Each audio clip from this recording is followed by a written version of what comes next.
As Sarah strolled through the local park, the familiar sounds of classic rock played through her headphones, setting a perfect soundtrack for a carefree afternoon. A gentle breeze added to the tranquility she was enjoying after wrapping up a particularly challenging coding sprint for an app she had been developing. Working remotely had its perks, like the luxury of staying in pajamas well into the afternoon, free from any judgment. However, as she neared a bend by an ancient oak tree, her peaceful moment was abruptly interrupted. She crashed into someone who felt as solid as a brick wall. Her phone flew from her hand, and her headphones were ripped from her ears. Sarah gasped in surprise, her reaction mirrored by the stranger. "Oh no, I'm so sorry," she exclaimed, quickly scrambling to her feet and brushing off her jeans. The brick wall turned out to be a young man, probably around her age, with tousled brown hair and a sheepish smile. He had already picked up her phone and was inspecting it for damage. "No worries. Just keep an eye out next time you're lost in the music," he teased, handing her back her phone, thankfully undamaged. "Thanks, and you're right. I was totally lost in the music. I'm Sarah." She introduced herself, still slightly flustered but appreciative of his relaxed attitude. "I'm Ethan," he said, his gaze flicking to her phone. "Looks like you've got great taste in music." They shared a laugh, and Sarah noticed a frisbee in his hand. "Do you play?" she asked, pointing at it. "Yeah, I was about to play with my friends Liam, Noah, and Caleb, but they bailed. Want to join me?" Ethan offered. "Not really, but I'm open to trying something new," Sarah replied with a shrug. She had no other plans, and he seemed like good company. "Great, I'll teach you," Ethan grinned, his enthusiasm sparking her curiosity. The next hour flew by as they tossed the frisbee back and forth, chatting about everything from their favorite bands to their careers. It turned out that Ethan was an engineer at a local tech startup, so they had a lot to discuss, both being involved in the tech industry. The conversation flowed easily, like catching up with an old friend. As the sun began to set, Ethan glanced at his watch. "Hungry? I was planning to grab a bite at the cafe across the street. Want to join me?" Sarah realized she was quite famished. "Sure, let's go." "But if they have chili fries, I'm not sharing," she warned with a playful grin. "Ha! Challenge accepted. Let's see if their chili fries live up to the hype." Ethan laughed as they headed for the cafe. By the time they parted ways, it was clear that this wasn't a one-time meeting. Ethan asked for her number, and Sarah happily gave it to him, feeling a flutter of excitement, knowing this could be the start of something special. Several months into their relationship, things with Ethan were going wonderfully. But as with any story that seems too perfect, there was a shadow looming. That shadow was Agnes, Ethan's mother. "So, you're finally going to meet my mom," Ethan said one Saturday morning over breakfast, his tone a mix of amusement and mild caution. "Just so you know, she can be pretty intense," he warned. "Oh, like secret government conspiracy intense, or more like she believes in aliens?" Sarah joked, trying to keep the mood light. "More like she reads your horoscope and judges your life choices based on it," he replied with a shake of his head, preparing her for what promised to be an interesting encounter. Later that day, Sarah and Ethan made their way to his mother, Agnes's place, which looked like it had jumped right out of a glossy TV show with its impeccable landscaping and an air of eerie perfection. Ethan knocked, and almost immediately, the door swung open to reveal Agnes. She stood there in a vibrant floral dress that seemed to declare her dominance over the household. "Ethan, and you must be Sarah," Agnes said, sizing her up as if she were an exhibit in her personal museum. Come in, come in." Stepping inside, Sarah felt like she had been transported back to the 1960s. The living room was a shrine to that era's decor, complete with a massive bookshelf brimming with astrology books and, believe it or not, a crystal ball perched on the coffee table. Without wasting a moment, Agnes turned to her, her curiosity barely contained. "So, Sarah, when's your birthday?" she inquired the moment they settled onto her vintage floral couch. "April 19th, Sarah replied, slightly thrown off by her abrupt dive into astrology. "Aries, huh?" Hmm, she murmured, brow furrowed as she consulted one of her many books. And Ethan here is a Pisces. Not the best match astrologically speaking, you do know that, right? Ethan rolled his eyes at her, an apologetic look on his face. Mom, come on, not everyone believes in that stuff. But they should, especially when it comes to important life decisions. Agnes countered sharply, giving her a piercing look. You see, Sarah, Aries are headstrong and impulsive, and Pisces are dreamers, sensitive. It can lead to conflicts, you know. Sarah wasn't sure how to react to being analyzed like a character in her astrological play, just minutes after meeting her. Well, we've been getting along just fine so far, Sarah said, trying to keep the peace but also standing her ground. Agnes hummed disapprovingly, her fingers drumming on her astrology book. We'll see about that. Life's not just about the good times, dear. The rest of the visit was just as awkward. Agnes kept talking about ensuring compatibility and the dangers of retrogrades. It was almost surreal hearing all that came out of her. Ethan was extremely apologetic as they drove home. Sorry about that. She can be a bit much, he confessed, clearly embarrassed. A bit much, Ethan?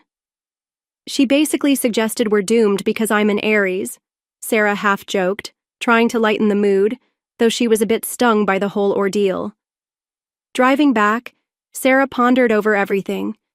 Agnes was definitely formidable, but she was not about to let her or her astrological chart steer her relationship.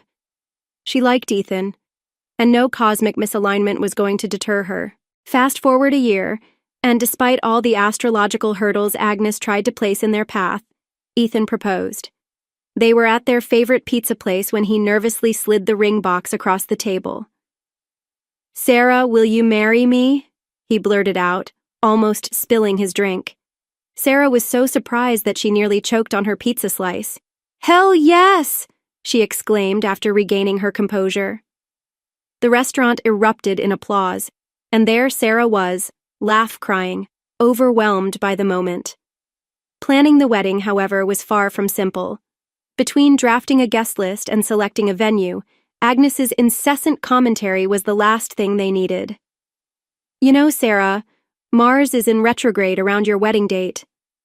That's not a good sign, she cautioned one afternoon as they reviewed floral arrangements at her place.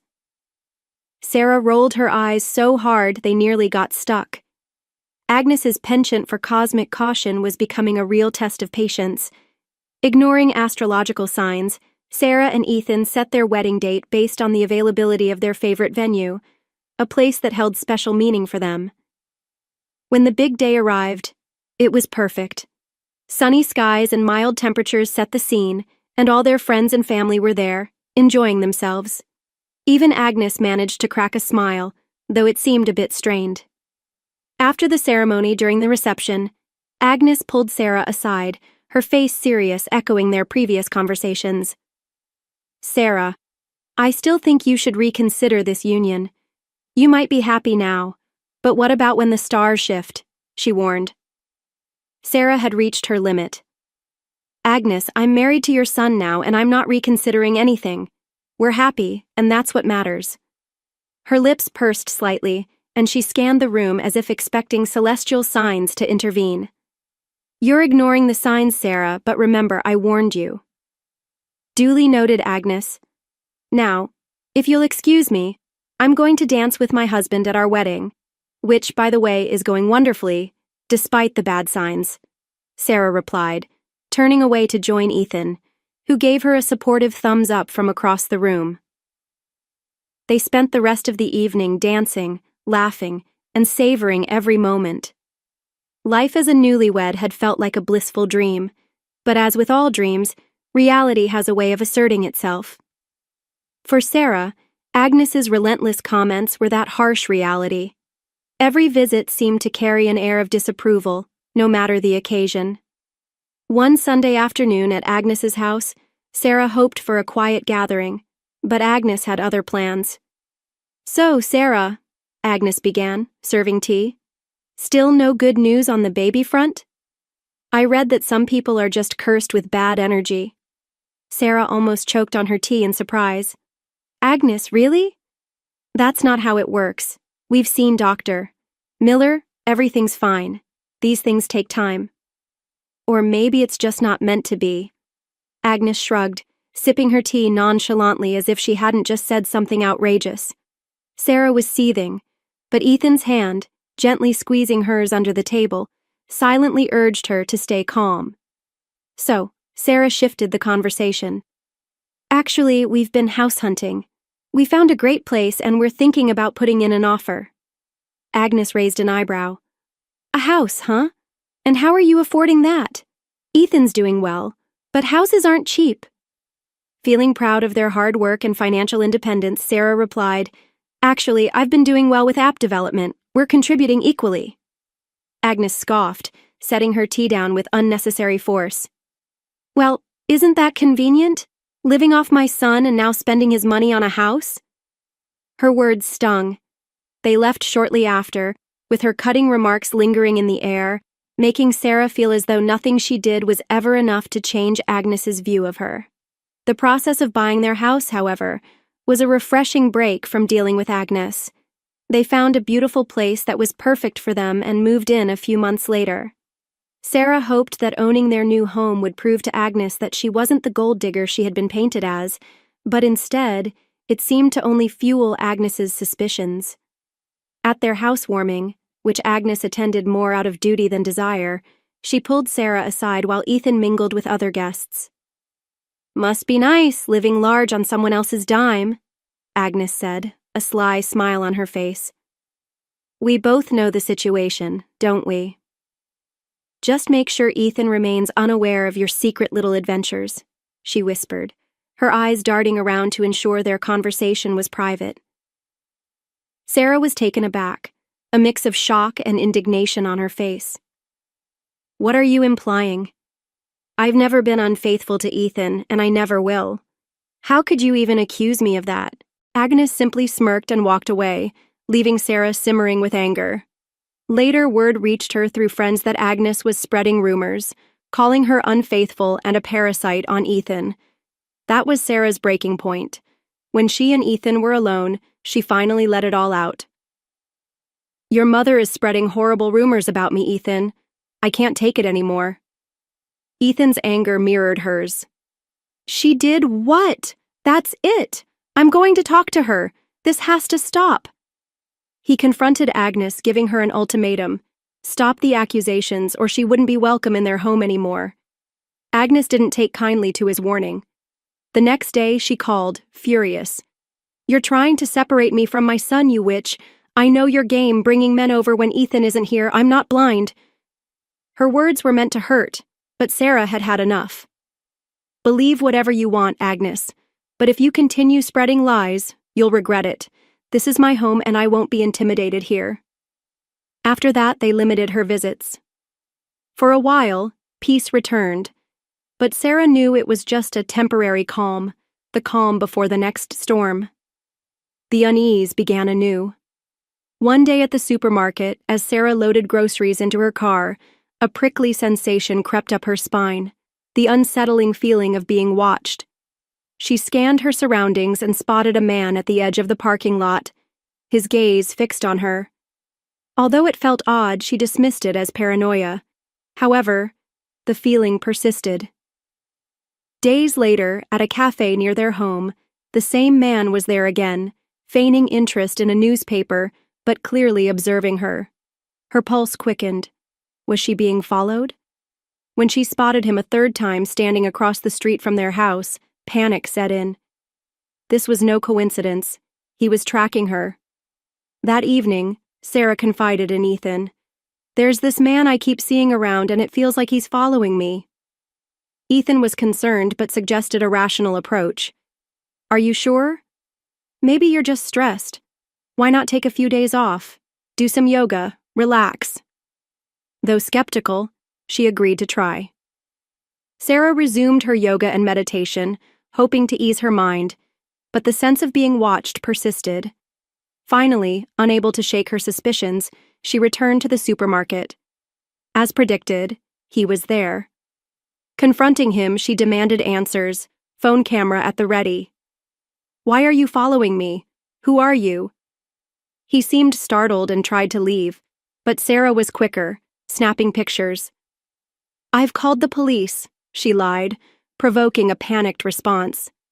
"Wait, listen, I'm not here to harm you. I'm a private investigator, Vincent. I can't disclose more." Later, in their house parking lot, Ethan demanded the truth, physically restraining him. "Talk now, or I'm calling the cops." Under pressure, he confessed. "Look, I was hired by your mother. She wanted evidence of infidelity, but I swear, I found nothing. There's nothing to find," Ethan exclaimed as he dialed Agnes's number. "Mom, why on earth would you hire someone to follow Sarah? Don't show up at our house again. You're not welcome anymore." The next day, Ethan was a whirlwind of action, installing security cameras around their home. "With stunts like these, who knows what else she might try," he said, his words tinged with frustration. After the unsettling events with Agnes and the private investigator, Ethan proposed the perfect antidote: a vacation just for the two of them, away from the turmoil they found themselves in. They found a quaint beach town, surrounded only by the soothing sounds of waves and seagulls. It was the ideal retreat.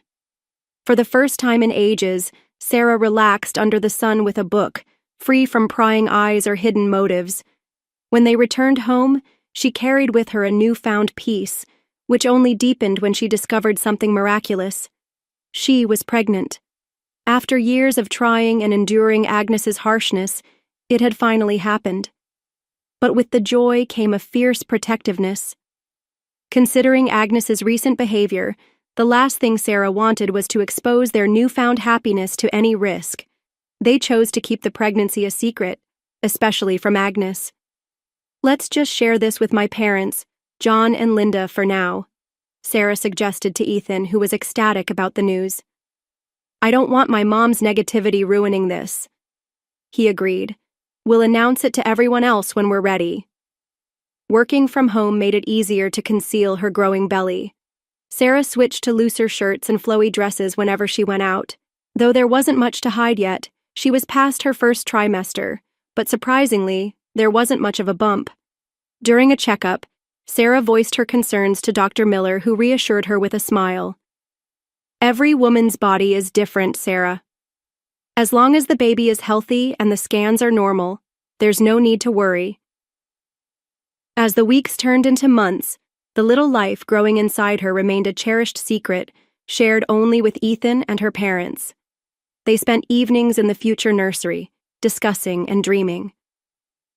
"I think we should paint it yellow," Ethan suggested one evening, imagining the room bathed in a cheerful sunny hue. "Yellow's nice, bright and happy," Sarah agreed, envisioning their baby in their crib against a vibrant backdrop. This little bubble of joy was theirs to cherish, and for the time being, that was all that mattered. Although Agnes's shadow loomed at the edge of their joy, inside their home, within their growing family, they felt secure. 7 months into her pregnancy, with Sarah's belly now clearly visible, she and Ethan decided it was time to celebrate openly with family and friends, including Agnes. They hoped that by sharing the joy of their growing family, Agnes might finally let go of her grudge. They organized a big celebration at their home, decorating the backyard with twinkling lights and vibrant flowers. Sarah felt like royalty, moving gracefully among the guests with Ethan by her side. The atmosphere was filled with excitement and congratulations from everyone, except for Agnes, who showed up late with a stormy expression. Sarah braced herself, preparing for whatever Agnes might say or do. She had hoped that, on such a special occasion, Agnes might maintain some composure, but her optimism quickly faded. As Sarah mingled with the guests, Agnes's voice rang out over the crowd. "This is all an act," she declared loudly, catching the attention of a circle of relatives. "She's not really pregnant, it's just a scheme to trap Ethan and take all his money." Her cruel words stung, but Sarah was determined not to let them ruin the celebration. She calmly approached Agnes, smoothing the fabric of her dress, trying to keep her voice steady. "Agnes, can we talk for a moment?" Agnes sized her up with a skeptical glance. "What's there to talk about? You think you can fool everyone? but you can't fool me." Taking a deep breath to keep her composure, Sarah replied, "I am genuinely pregnant, Agnes. It's Ethan's baby, and it's real. Can we please put our differences aside, just for today, for the baby's sake?" Agnes let out a scornful laugh. "You're unbelievable. Do you really expect me to believe this whole charade?" Trying to avoid making a scene, Sarah persisted. "Agnes, please. This is a day for celebration. Let's just enjoy it." Agnes sneered dismissively and walked away, heading upstairs. Sarah hesitated for a moment, but then followed, fearing that Agnes might continue her hateful talk. Upstairs, Sarah found her standing there, visibly enraged. "Agnes, why can't you just be happy for us? In a month you'll see there's going to be a real baby," Sarah said, trying to reason with her. Agnes turned, her eyes icy and full of contempt. "There is no baby. You've always been a fraud, Cher." The words hit Sarah like a punch to the gut, and tears began to well in her eyes. "I don't understand why you're doing this, but it has to stop," Sarah said, turning to leave. But just as she started heading downstairs, a sudden shove from behind caught her off guard. She lost her balance and tumbled down the stairs, the room spinning as she plummeted. When Sarah regained consciousness, she was under the bright lights of a hospital room, surrounded by the beeping of monitors. The pain was overwhelming. Ethan was by her side, his face filled with worry. "Sarah, thank God you're awake. How do you feel?" Ethan's voice was urgent, his hand gripping hers tightly. Sarah's heart raced as she tried to focus. "Where's Owen?" she gasped, panic rising in her chest. Ethan's face tightened, his concern deepening. "They had to induce labor after your fall. He's on life support, but he's fighting hard," he explained softly, his voice trembling slightly. Tears filled Sarah's eyes as the weight of his words sank in. She struggled to speak through her sobs. "Is he going to be okay?" "They're doing everything they can," Ethan reassured her, wiping her tears away tenderly. But the memory of the fall lingered in her mind. The shove, the terrifying tumble, and Agnes's face just before she started her descent down the stairs. "Ethan," Sarah said, her voice trembling with both fear and determination. "Agnes pushed me. She did it." Ethan looked pained and confused, shaking his head. "No, Sarah. It must have been an accident." "It wasn't," Sarah insisted, her frustration mounting. "Please check the cameras." Ethan's expression softened, and with a heavy sigh he stood to leave, his heart clearly torn. After what felt like an eternity, he returned, his face pale and ashen. "I saw it," he said quietly, his voice barely a whisper. "You were right. The video confirms everything. My mom pushed you." Ethan's voice was strained as he dialed the police, his conversation a mix of anger and disbelief. Sarah could only catch fragments of the exchange, the tension palpable in the air. After he hung up, he explained that Agnes was being taken into custody. The following days were a blur of emotions. Owen, fragile and tiny, fought for his life in the neonatal intensive care unit, surrounded by the constant beeping of machines and the diligent care of nurses. Sarah spent every moment praying, her heart aching for the little life so vulnerable in that incubator. Agnes, meanwhile, faced charges. Her defense in court was almost laughable. She claimed that it was all a prank, a misguided attempt to expose what she believed was a lie about Sarah's pregnancy. "I didn't mean any harm," she protested, her voice almost pleading. "I just wanted everyone to see the truth." But the evidence was undeniable. The video clearly showed her actions. The judge found her guilty and sentenced her to 3 years in prison, ordering her to pay restitution. The sale of her house was mandated to cover the medical and rehabilitation costs for their son. As time went on, Owen grew stronger. The rehabilitation was difficult, full of countless appointments and therapies, but Owen proved resilient, slowly catching up with his peers. By his 2nd birthday, it was hard to believe that such a joyful, energetic child had faced such a rough start. Through it all, Ethan and Sarah's relationship only deepened, their bond solidified by the challenges they had faced together. As for Agnes, her actions had destroyed any chance of reconciliation. Sarah and Ethan both agreed that it was best for her to remain out of their lives and out of Owen's. It was a difficult decision, but one they knew was necessary for the safety and happiness of their family. Now, as Sarah watched Owen, healthy, joyful, and full of life, a wave of peace washed over her. It was as if, despite everything, the universe had finally shifted in their favor. The dark cloud that Agnes had cast over their lives had finally dissipated. What remained was a glowing path ahead, full of promise and hope for their small family's future.